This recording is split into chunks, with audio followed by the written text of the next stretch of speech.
you have to start becoming a parent before the day that the baby is actually born. I don't know if we've talked about this, but I've broken out childhood, like there's 3 phases, 3 7-year cycles. Like the whole finish it, close the loop. What, in business, we know we need to, it doesn't matter that you complete it. The other person needs to know about it. Those are just lessons, that they learn along the way.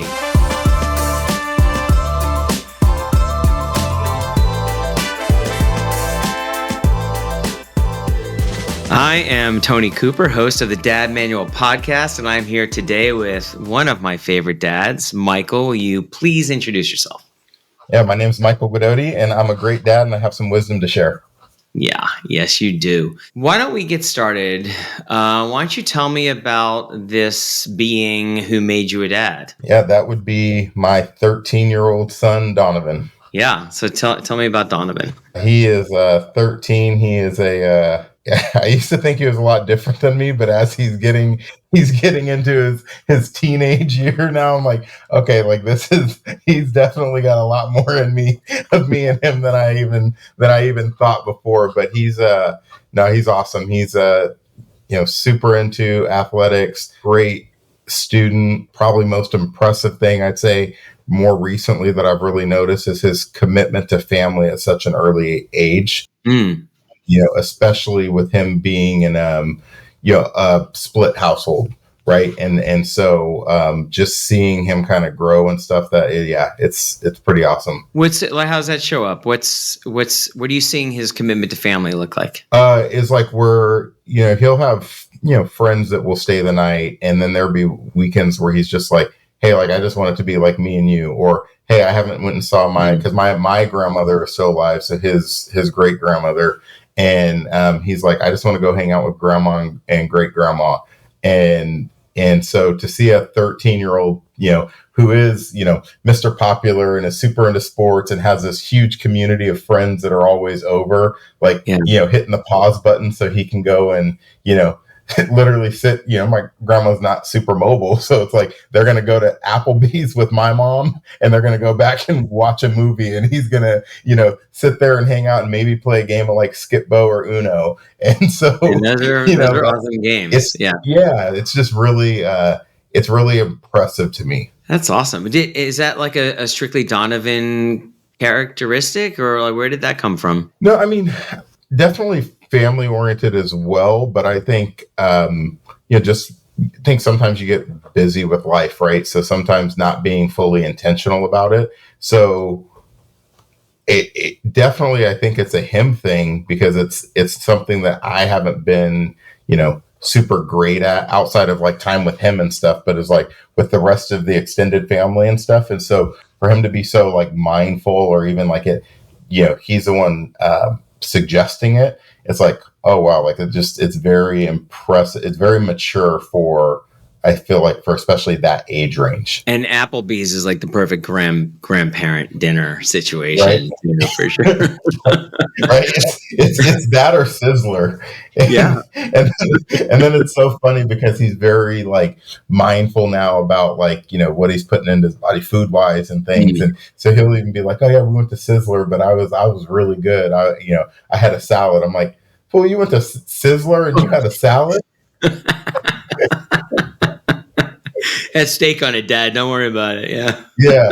I'm like, oh my goodness. Yeah, it's pretty funny. Yeah, well, it's interesting, the observation that it seems that the older he gets, the more you see either you in him or him in you. Or what was that change? What was he like, and what are you seeing now? And also, what do you think contributed to that coming out? Yeah, so I mean, I think it's probably just it's maybe more paying attention as as he becomes older, and it's like it's a different level. Like it's like, okay, like as a kid, that's cute, it's a baby, it's like the baby talk, but it's like then as they're getting older and he's maturing, and then his vernacular is changing, and I hear him talk like me, but still himself, but just, some mannerisms. And, then it's like, it's just funny because I've always seen him. So I'll tell you where one of the switches came from with me was,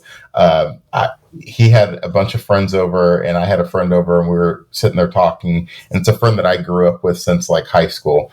And I was like, oh, like I'm glad that he didn't really get like my switch, like my temper, like, things. I'm like, I'm really like thankful. And he's outside with some of the other friends, and he has one friend that's sitting on the couch that's on his phone, and he puts the phone down and looks up. He's like, who ain't got a switch? Donnie?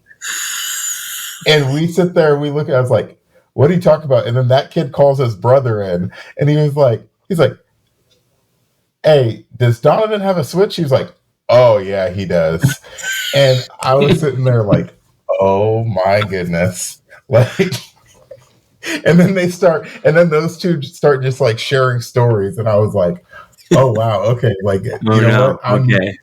There's stuff that I don't see. And none of it was like bad, right? But it was Right. all just like, they're like, oh no, like you can tell like when he's like not in the mood, and like he get like hits you with like the eye. And I'm like, oh, well, I guess that's good that he's never attempted to hit me with the eye. Right. So Yeah, well, there's this idea that we're teaching our kids all the time. Especially when we're not trying to teach them anything, and yep. so it's interesting to think like, did you teach him that? Like, did that come from you, or is that just in him? Nature versus nurture. What do you think that's? It's so interesting. I go back and forth on it, because then there's also the piece of like, you hear stories and stuff. So it's like, oh, like you might not have like seen it, but then it's like, oh, do you hearing stories about things that your parents did or whatever? Does that have an impact to you? So the nature versus nurture is an interesting one, because, I talked to my dad, a relatively good amount, growing up, but, he lived in the East Coast in DC, and then I was out here. So, never spent a ton of physical time around each other. Mhm. But then even as I like family members on that side, now that we've gotten closer and, go to more, regular things, they're like, oh my gosh, like you guys do like the same things. And it's like, so then there's that point where I'm like, okay, maybe it is, but then, so I don't know. I don't know if it's nature versus nurture, but I do think that there's something about just being around, all the time, and to, again, picking up on those mannerisms, Right. and, picking up on those things, which I think are, which I definitely think has an impact for sure. Yeah, and it's probably subconscious in a lot of the ways that behavior is just, I'll see it on my kids. You'll be like, oh my God, I do that exact same fucking thing. Like, oh my, and then I'm like, wait, did they get that from me? Did I get that from them? I mean, they're mirrors. I mean, like, there's nothing else you've ever done in your life where you had yourself mirrored back to you quite as much as having a kid. Yeah, 100% agree with that. All right, so I'm curious, before you became a dad, like what was that process of becoming a dad? Were you somebody who always thought you wanted to be one? Did it come to later? And then in that process, like what shaped your ideas about being a dad? Yeah, so I for sure wanted I was 24, I think 24 when he was born. So I had a few years before, definitely not old, but not, straight out of high school, like, like a lot of people. So I had went through, the ability to get out there, had roommates, did the partying thing, like that whole, piece of it. So I felt like it was one of those things for me. I always kind of viewed that I was going to have an army of kids. Oh, yeah. And so a lot of people are surprised. They're like, you really only have one? I'm like, yeah, that's as far as I know. Like, that's,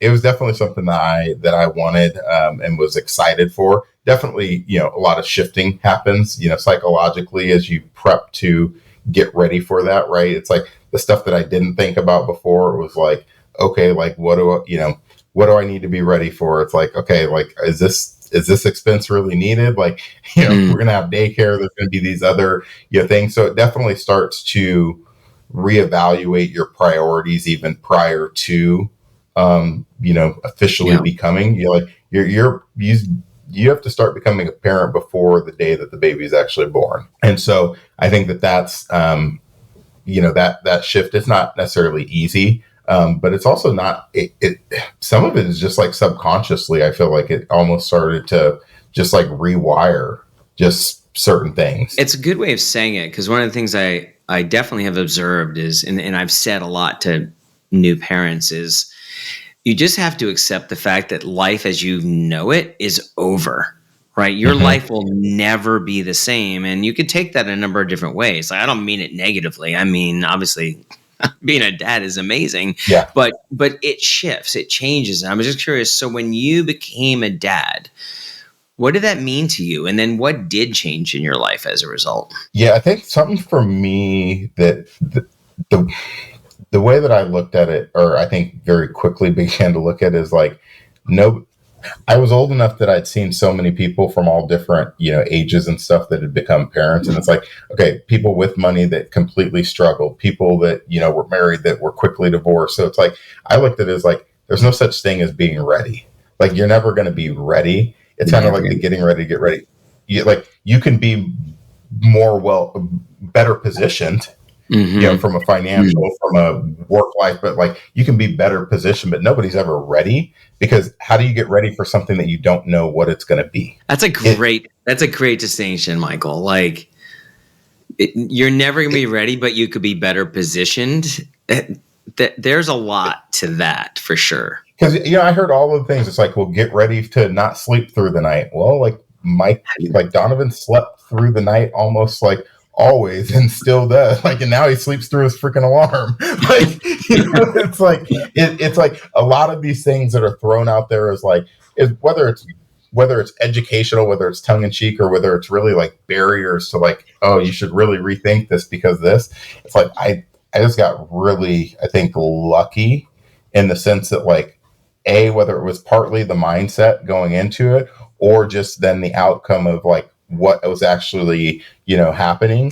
It was, it really was, I won't say that it was easy, especially when, then you deal with separation, you deal with split household, those types of things. But from just like being a dad with him, it was way different experience. It's kind of even hard to describe the bond that I think he and I had, like, out of the gate. But it wasn't honestly a difficult shift for me, because I think I was just so excited about having him. And so what else about your mindset was it that you brought into it? Because I know you're a big mindset guy, and I know you're very intentional. Yeah, big mindset. What was that like? The ready versus better situation, like that was a huge thing for me. And I think it was also just like I just have this like thing of really manifesting things, and it's like, I'm not going to fail at this.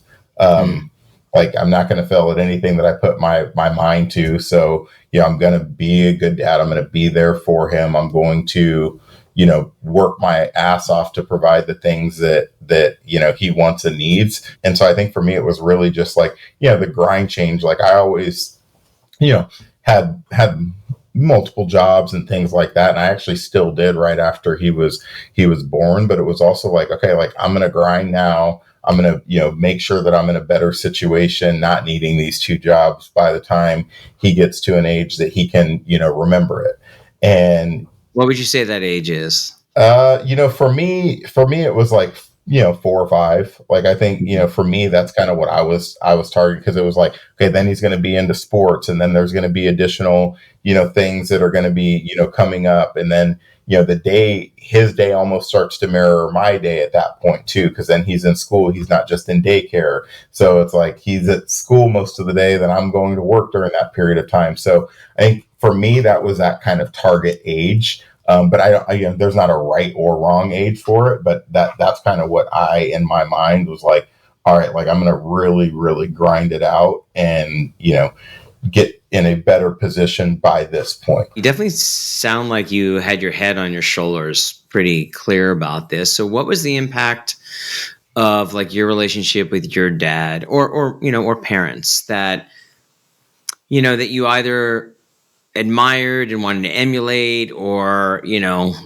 didn't and wanted to avoid? What did you bring into it intentionally from your childhood, passing it forward? Yeah, I think it was, my mom struggled, worked multiple jobs, but I always was in, I was always in sports. I was always able to still kind of be able to do to an extent, with some limitations. But it was like, no, I think on the surface, not many would have known the struggle that she went through, and just, the paycheck to paycheck, and, after she got out of the military, and, that piece of it. And so there was definitely the hard work, and my dad worked hard too, but it's like being around my mom every day and seeing, what she did while also still helping take care of my grandma. And then, my cousins had a lot of challenges. And so, we oftentimes would be helping take care of them. And so just seeing like, okay, she had barely anything and was still willing to give so much to so many people, but I never felt left out, in that piece of it. And then, with my dad being across the US, it was a different relationship. We still had a relationship. We still talked on a regular basis. With a couple little things here and there, but for the most part, always talked on a regular basis. He would try to come out, if not once a year, then, every other year. And so we still, had that relationship, but it wasn't the, every day or the typical kind of like, I don't know what typical is anymore these days, but it wasn't the, this weekend I'm at dad's, this weekend I'm at mom's. It wasn't that. Like, I didn't go out to the East Coast to visit him until I think I was like 12 or 13. And so, it was just a different kind of structure. How old were you when they split? That was before I was born. Oh, really? So so they were never lived with your dad? No. So they were both in the military. So we were stationed in Germany, in Frankfurt. And so he had gotten out of the military, went back to the East Coast, where he's from. And then my mom stayed in the military for a few more years after that.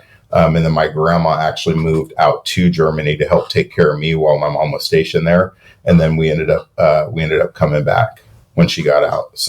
So you mostly grow up without a dad? Yeah, without like the daily, right? The daily, the daily, interaction. So yeah. And what impact did that have on you in becoming a dad?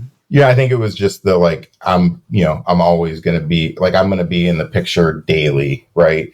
And again, not necessarily and it was not a fault or an abandonment or anything like that happened in my situation, but it was like, for me, it's like, shit, I don't even know what him and my mom fully like went through, but like I wouldn't be able to deal with that, of like not seeing my kid on a super, super regular basis. And sometimes it's situations that impact that. Sometimes it's choices.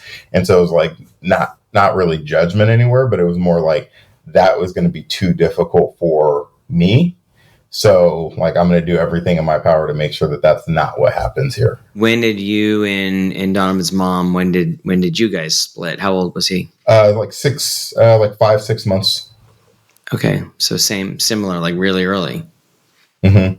Yeah, really early. And I think it was one of those, like, I think we both like knew. And I think in hindsight, like one of the things that I'm most appreciative about is that it was that early. Right. And so, I know some of the traumas that my friends have dealt with and seen, and whether it's them as parents or them as, kids experiencing it. And, for both me and Donovan, I'm sure that there's subsequent things that have impacts that, are not good in that situation. But at least in my mindset, it's like, okay, he never knows, he never experienced those challenges or arguments or those types of things. Like, all he ever knew was going to mom's house, going to dad's house, and we were, 50-50. And so it's like, this is just his normal from kind of day one. So he didn't have to necessarily readjust or, those types of things. It seems that there's there's that instinct for a lot of people to go, let's just stay together for the kids. Let's stay together for the kids. And I always look at that going, man, I mean, no judgment, but all you're doing is projecting onto them or modeling that it's okay to be in a relationship where you don't like each other. And I think the idea that you stay mutually committed to the development and raising of your child is so important. And that's the message. But man, when people just don't like each other and the kids know that, I mean, we really make an impact on our kids in the ways that we're not even aware of, but in our beingness, not even like the way we do things. So I really appreciate it. Also, like when a family gets divorced, the kid, especially if they're conscious, if they're, awake post, 6 or 4 or 5 6, something like that. I mean, their whole world is based on like these two entities, mom and dad together. Like that is the origin of their entire world. So when they go apart, like really what's happening is their whole world falls apart. Yep. And then they have to rebuild it. So I really would, appreciate like, hey, if it's not going to work, just don't even create that reality for them. And so that, he grew up knowing that he had two parents that didn't live together. So what did you guys do in terms of making sure that he felt love, that you weren't pitting each other off each other? Like how did you approach that? Yeah, I think a lot of it comes with, right, just the age that he was, right? There was, like every, relationship that comes to an end, right? There's definitely that period where, definitely not going to pretend that everything was all hunky dory, right? There was a long period where there was very limited, communication outside of text or email and things like that. But I think the difference is because I think that we went through all of that so early before he was even, verbal. Then by the time that he really did get to some of those key kind of cognitive years, like we were already kind of past all of that, right? Most of the animosity, both in, different relationships, it kind of just, went about our lives. And so then as he's getting older, right, we're both at the different, school plays, we're both at practices and, basketball games. And it's not even just us, but like his family support system as a whole, from, my mom, my partner, my friends, like, his mom's family, her partner, like it just very much, he's always had a community. And so, we're not always sitting on the same bench together or anything like that, but it's also, it's walk by, hey, how's it going? The acknowledgement, if it's his mom's weekend taking him, we all huddle around at the end, say our goodbyes, and then, he goes with her, vice versa. So I think the healing began early enough on that he didn't, it's just a unique situation in the sense that he doesn't remember any of that. Yeah, I like that too, that there's a bit of a ritualistic thing to it that you do. Are there other rituals that you've established with him over the years that you do, like that are your thing, that your family thing? Oh goodness, we have a bunch. So we actually recently, we haven't been doing it quite as much, but we did do it last week for a while there. Like every morning, we would we would go out into the hot tub, and that was just like our thing in the morning. Yeah. The way that electricity and bills work, that starts to pile up a little bit. But yeah, for a while there, he and I would go in the hot tub in the morning, would just hit, what are you excited about for today? And it was just like that 10, and it was probably no more than 10 to 15 minutes. Right. But it was just, that was kind of like our little time to, just sit there and kind of connect and, not on phones, not on, electronics. And it's just, that piece of it. Obviously we have a very big connection around sports. So, oftentimes we'll just watch a game together, or we'll, or after his games driving home, it's like, okay, like, what did you think about today? And, and now even with his relationship with like my dad, they'll be texting, or he'll call him after the game, and and so that's definitely something that, that we share, holidays, it's always watching all the, the holidays, like Home Alone probably gets watched, between 30 and 40 times, in this month and a half window that we're in. It's like almost on like repeat between 1 and 2. And then I'll try to get them to watch like all the subsequent like crappy ones that got made that weren't with the main characters. And so, right. Yeah. So stuff like that is pretty, is some of the key examples I could say around that. And those are the moments. So, it's not about the hot tub. It's not about the sports. It's not about the movie. There's something in that connection, that time, the intimacy, or something that gets established in it that, could you speak to that? What have you noticed as a result of being committed to those things? I think it's just the connection. I think it's just the regardless of any of the other stuff that's happened, when you have those moments, right? Because there's still the challenging moments, right? There's still when you come home and the grade isn't where it's supposed to be, and and I know that I can be very I know what he's capable of, and so I sometimes always expect him to be at that standard. And I think that the challenge that I have at times is like he's gonna have a drop here. He's gonna have something that slips through, and but I also know what he's capable of, and so I think those moments allow, it's like we have those regardless of whether something bad happened or not, or something challenging, and so I think that that's where I'm going to speak on his behalf, but it's like he always knows how much I love him. Mm. And I think that to me is like the most important thing. And it's like, even when there are those moments where we have to have a tough conversation, or, I am frustrated with him on something, like we always will come back after, and it's like, dude, I love you, right? He's like, yeah, I know. I'm like, okay. And you know why, and whether we agree or not, I'm like, can you at least understand why? And I'm very big on that. And I would say, and I've always told him, like, you don't need people to agree with you, and you don't need to agree with people. There's a time and place, especially based on authority level. Like, you don't need to tell your teacher that you don't agree with them all the time. But if you can at least understand where somebody's coming from, yeah, that to me is like the holy grail. Yeah, and know your audience too. And know your freaking audience, dude. Yeah, so that's really good, because I love that when you said, I know what he's capable of. And so another way of saying that is like you're intimate with his greatness. You know who he is. And I think the frustration as a parent is when they're just not showing up that way, when they're not stepping into their own greatness. And so I think that's what you were saying, and sort of how you're reflecting back to him, that like, I hold you up here, I see you here, but I see you showing up here. Is that kind of the nature of how that communication goes with him? Yeah, and the beauty is it's normally in such short windows, right, where that does happen. But it'd be something that, like a grade, for instance, and like he's in, of his 6 classes, 4 of them are honors classes, and and it's like that's amazing. And then it's like I'll see like the beginning of the semester, it's all A's, then a B, a slip in, and then we get to the end, and it was like, dude, like how do you have a C going into like the final thing? And then when I go through the stuff, it's like stupid shit, like homework that's sitting in your backpack that you freaking did and you didn't turn in. Right. And I'm like, and that's like the shit where I'm just like, what you're freaking capable of. Like, that's even a bad example, because the capability is turning in the fucking paper. Like, right, right.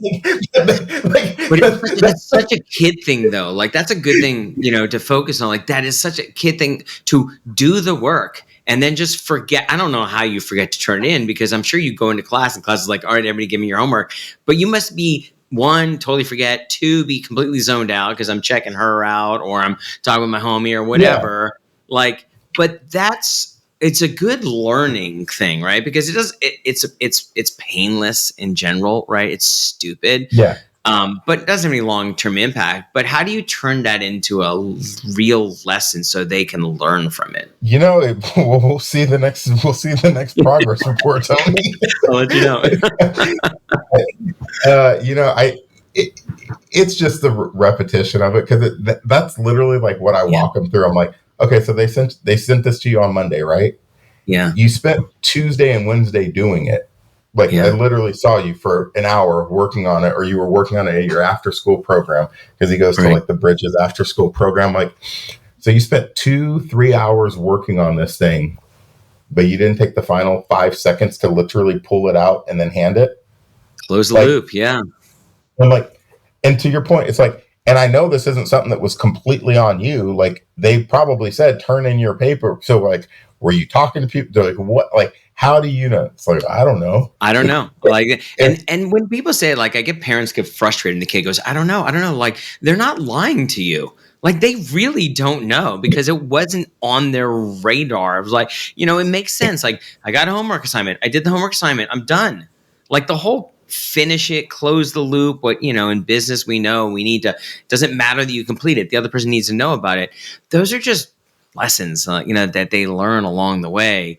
And also just it's good to remember that their brains are not fully developed. Yeah. And that's like, and that, I don't know, I can get some of them. I'm like, oh no, you actually do know. But that one's like, yeah, I agree. Like, you really must not know because you spent all this time and effort actually doing the project.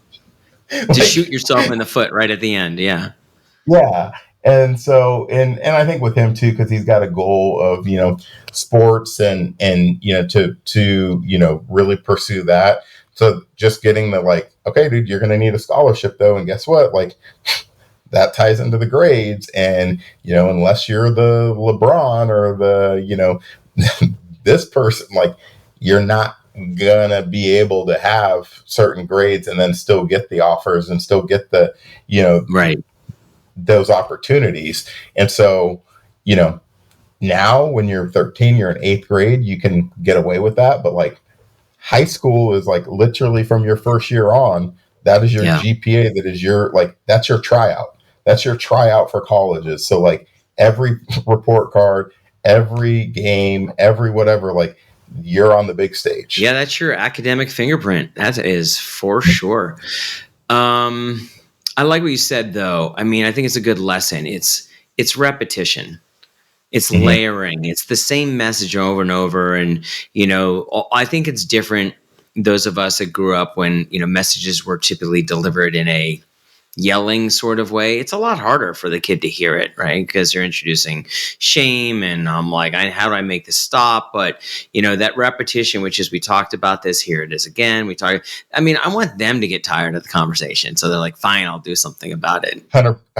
And what's funny with him too is like, now, and again, it doesn't happen very often with him, so that's like where the other piece. But like, he even knows, like, something happens, he'll call me, he'll be like, all right, he calls me Popeyes. He's like, all right, Popeyes, you might not be totally happy about this, but, or he'll be like, do you want the good news or the bad news first? And I'm like, dude, like, you're not supposed to be hitting me with that. And I'm like, definitely your kid, homie. 100% my kid. And I'm like, which one do you think? And then he'll like, I'm like, just tell me. And that man, as parenting, that we just like that constant one-upmanship. You think you know my game? Yep. I'll give you my next level. Yeah, that's great. And he knows, like, and so now it's like, and again, it just happens so infrequently. But now it's like, he's like, all right, so am I going to have no friends, or am I going to lose my phone, or like, it's like, all right, he just kind of walks up. He's like, all right, like, here's like, I know the token for entry. So like, I already sent the text out to everyone. I might not have my phone for the night. Like, so you're a consequence guy. No, honestly, no, I think I've taken his phone for a night or two, like twice since he's had it in 2 or 3 years. And I would say that's the other thing, that like with his mom and I, like, it's very much like, I mean, he never wants her to have to call me, because it's more of the like, and that should be like, yo, do I need to call you dad? He's like, no. Or like, her and I be talking about something. She's like, yeah, we were arguing the other day. And I'm like, what do you mean arguing? And she's like, oh, blah, blah, blah. And so I was like, Donovan, like, what is this arguing? He's like, no, Ma, you weren't supposed to say that. And I'm like, yeah, dude, like, you're lucky that she didn't tell me until today. I was like, because I literally want to take your phone and like pull you out of this game before it started. But we're pretty good about, like, a couple of times when something small has happened, it's like, hey, like, this I'm not going to have him have TV or, friends over here. And she's like, okay, same thing over here then. And so it is, just because he is very, and our schedule's a little bit different too, because we really did not, I don't think either of us really wanted to go a week. Some families do the week on, week off. I just know that wouldn't have worked I don't think it would have worked for her. It definitely wouldn't have worked for me. And so we do like 2 on, 2 off, then 3 on. So like, I'll have a Monday, Tuesday, she'll have them Wednesday, Thursday, then I have them that weekend. And then she'll have the following Monday, Tuesday. And it's worked well, because then you never go more than 3 days. Really don't even go that long, because he's in so many sports that he's always got a game on Friday or Saturday. So, it's rarely, it's rare that either of us are going more than 2 days, unless there's travel for work or something out of the Yeah. usual. But so it's worked out very well to just have kind of that consistency. Yeah. So Donovan, sports guy, Michael, sports guy, right? So, and you were talking about before, just that opportunity for connection through it. So how have you leveraged sports to create connection with him? What's your involvement been? How's that played out? It's everything. It's everything except for coaching it. And he still is like, I want, before I'm done, I want you to coach. My schedule makes it difficult, especially to be the head coach. So that's something I've kind of looked into. But I mean, from play together. So like we'll go in the front yard, shoot hoops together.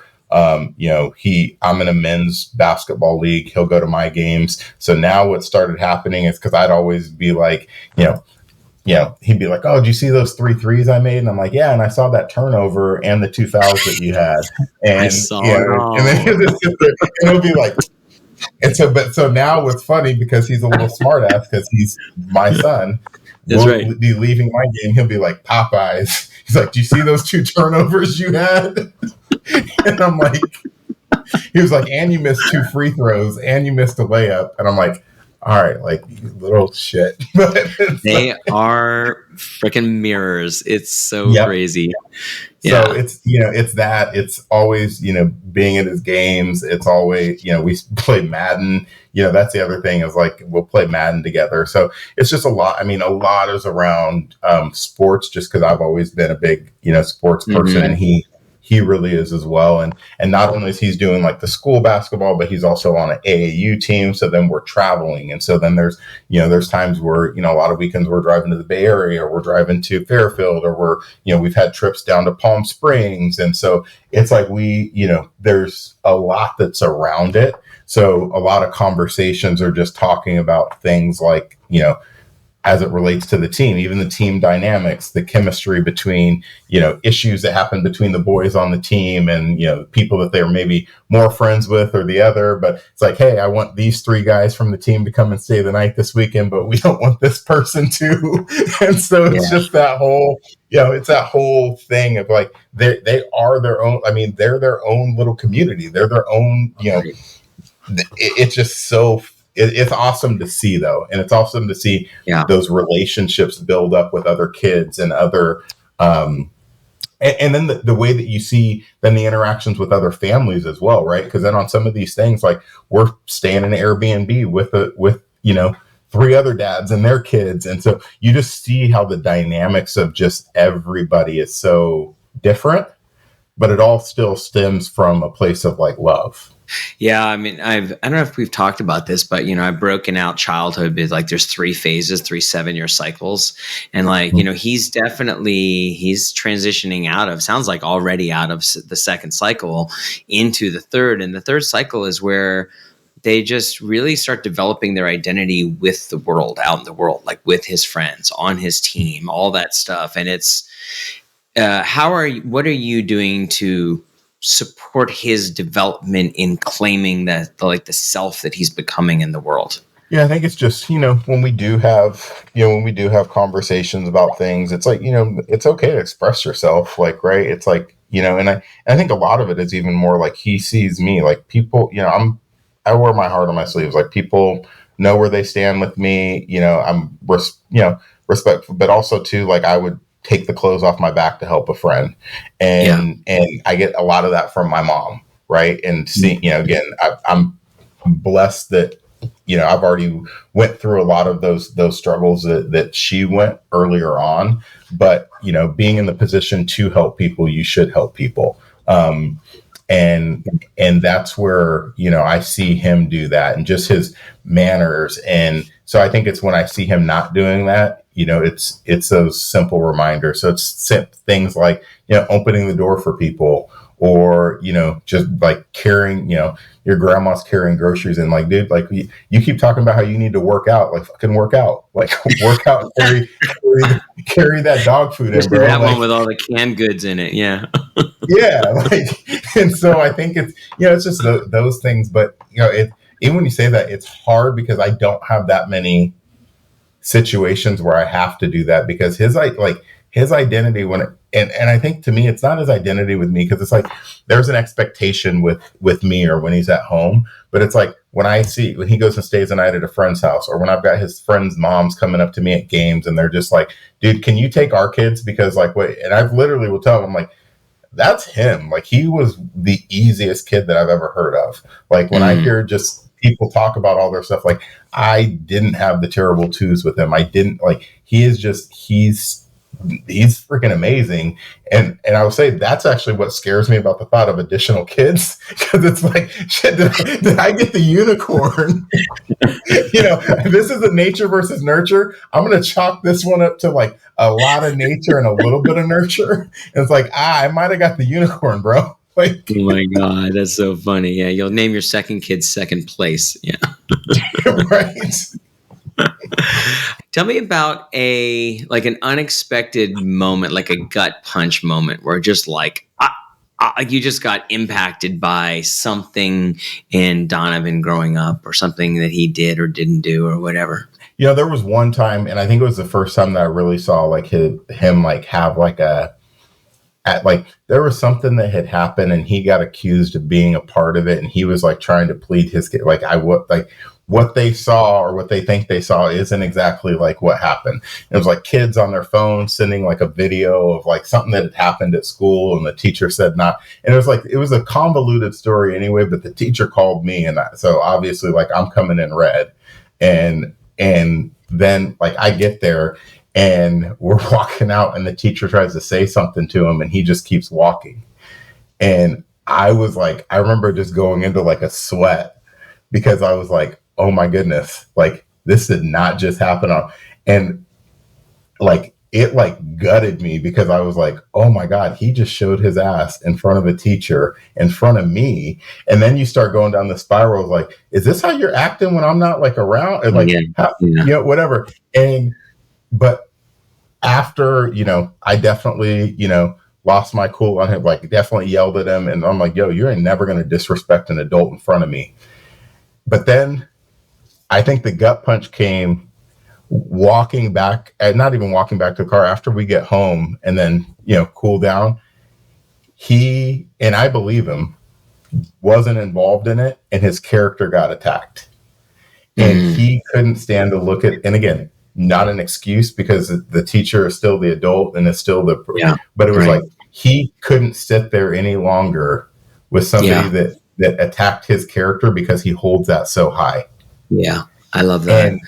And that was like one of those where I was like, wow, like it was a down moment, but it was also one of those where it was like, you care. Right. Oof. Yeah, that's not in a book anywhere. Yeah, you definitely, wow. Yeah. All right, man. I feel like you and I can talk forever. This is amazing. I do want to finish up with you offering some advice to a brand new father. Oh my goodness, that's a loaded question, man. I think here's what I would say is, I think it is be confident in paving your own path while taking in the signs that you see along the road. Right? It's like, everybody is going to tell you what you should do or what you shouldn't do. And it's like, but nobody knows your inside. Nobody knows how you're feeling in the different moments and stuff. So I think it's very much just, make your mistakes, be really just confident in paving your own path and knowing that you're going to fuck up along the way here and there. But also to be open to the signs, be open to the feedback, but take it for what it is. It is just feedback. It is just advice based on other people's experiences. Yeah. And I think for me, that's the best piece of advice that I could give anybody, is just, be confident in paving your own path. It's beautiful. I love you, brother. Thank you so much for this. Love you, man. This was incredible. All right. Until next time. All right. Have a good one. Thanks so much for listening to this episode of the Dad Manual Podcast. If you liked it, please leave us a rating or subscribe to our YouTube channel. And if you really liked it, please share it with a dad you love. I'm looking to grow a community of fathers who are ready to change the world, and I need your help to do that. And if you got questions or topics you want me to explore, email them to me at thedadmanual@gmail.com. I would love to answer your questions on our next episode. Until next time, I'm Tony Cooper, and this is the Dad Manual Podcast.